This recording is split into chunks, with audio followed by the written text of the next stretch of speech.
মাত্র 30 টাকা দিয়ে কাঁঠাল আনছি। স্বপ্ন ভাবি নেই যে এত সুন্দর সুন্দর র বাইর হইবে।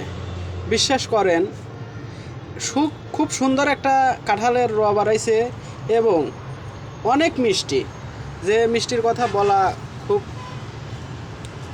অসাধারণ, খুব টেস্টি। আমি একটাই মুহূর্তে খাইলাম, খুব টেস্ট, অসাধারণ। বাইশটা একটা কাঁঠালের রলাও, আমার বাইশটা একটা র খাচ্ছে। রগুলো দেখেন, এটা হলো আমার বাংলাদেশের জাতীয় ফল কাঁঠাল। আর রগুলো খুব মিষ্টি হয়, সুস্বাদু খাবার হয় এবং কি প্রচুর ভিটামিন, ক্যালোরি। এই বিচিগুলো দিয়ে তরকারি খাওয়া যায়, ভর্তা ছানা করে খাওয়া যায়।